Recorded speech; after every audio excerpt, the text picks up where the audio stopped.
What's going on? What's going on? Come on, hype it up now. How y'all feeling?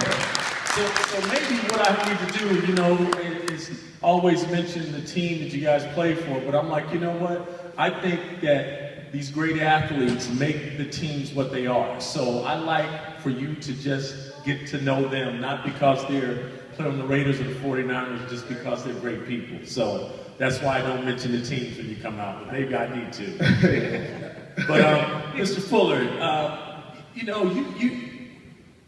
we've met before, and very unique, outstanding young man, and we've talked about a lot of things. But where I want to start with you is just kind of your journey from an athletic standpoint. Football wasn't the first sport you played. Nah, not at all. So actually, football was the last sport I played. I started off playing baseball, then I played basketball, and then football. And I just love playing sports, but I didn't know which one I really wanted to play and like which one really I loved the most. And last but not least, I played football, and I just love running away from people, love tackling people. So that's the one that I just fell in love with.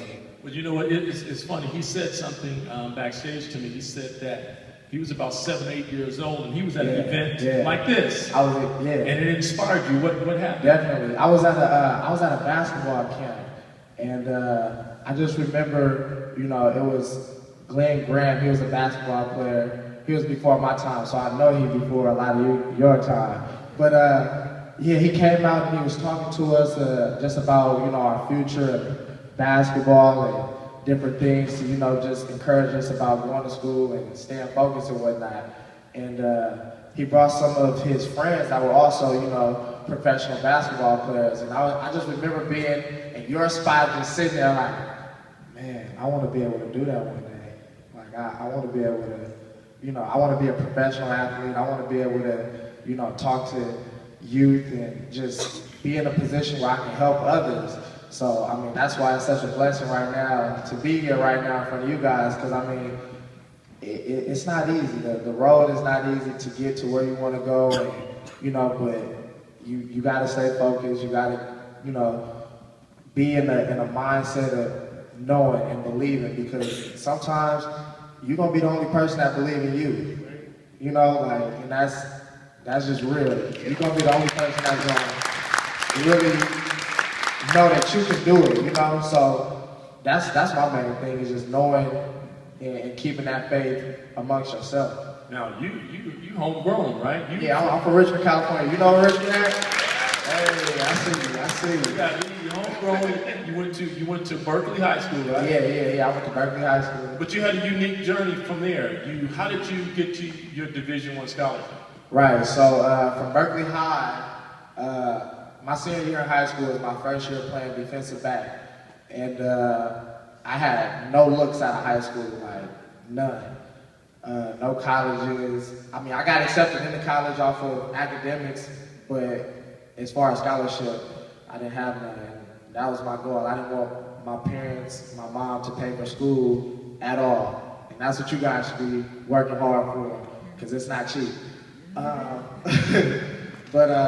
So from there, I went to a junior college in Richmond called Contra Costa College, and I did my 2 years there, and I was blessed and fortunate to get a full ride scholarship to New Mexico State University, and from there I got my degree in communication. So that was a blessing. Now he gets his degree, New Mexico State Division I scholarship, but to actually become a professional athlete, there was a unique journey. What happened? Yeah, so like I said, I went to New Mexico State, and I'm gonna keep it real. We didn't have the best seasons while I was there. We took a lot more losses. They were terrible. Hey, but school got paid for sure. And but yeah, so we didn't have the best seasons there with that, and which means that we didn't get a whole lot of NFL teams coming and really recruiting us at a serious level. So I took it upon myself. I flew back out here like 2 weeks before I graduated.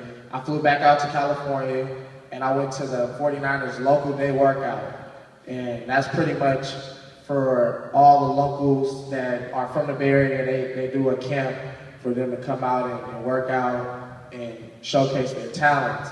So I flew back out here at my own expense. I did pretty good. I didn't, they really liked me, but I didn't get picked up right away. So I went back to school, graduated. Then a couple weeks later, I got a phone call and I got invited into the rookie mini camp. And so I went to the rookie mini camp and I did really good. But it was so late that the team had already hit their 90-man roster.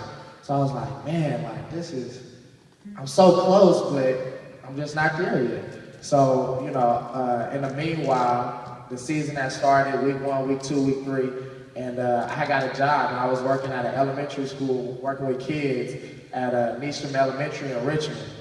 And I was like a recess coach / counselor, just everything all wrapped in one, and I loved doing it. So, in the meantime, I was just working out. And that's why I can tell you guys, that when you guys have to believe in yourself, like it could come down to that, where you're the only person that can believe that you can do what you think you could do, and so yeah, I was just working out, and then week 15 came by, and I got a call from the Niners, and they were calling me, they called me on a Monday night to come in and work out on a Tuesday morning. So I'm like, they're like, can you make it? I'm like, yeah, I'll be there 10 minutes early. I'll be there. And so I went to the workout, woke up, got down there, got to the facility. They meet me, I had my workout, and it was just so crazy. Everything happened so quick. I went from working at a school to being in front of Jim Harbaugh and all the scouts and everything. And playing. So, I had my private workout, and it only lasted about 15 minutes, and then they called me over, and they was like, would you like a job? I'm like, yeah, I love a job. So I signed my papers and everything, and then next thing you know, later on that day, I was in the garden, Anquan Bolden, Vernon Davis, Playing football. So Cam, just real quick, you have a unique saying, and I want you to leave these young people with these inspiring words.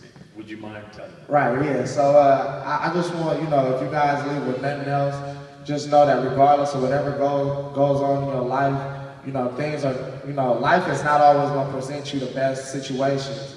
But, it's never bad. Any situation that you come up against, with God on your side and faith and hard work and dedication, it's never bad, ever. And that's something that I thrive on, and something that keeps me motivated and going. So, you guys keep that in mind, and it'll take you far. So no matter what the situation, it's never bad. Ever. Let's give Mr. Cam Fuller thank you, round of applause. Thank you, sir. Appreciate you. Next, we'd like to bring to the stage Mr.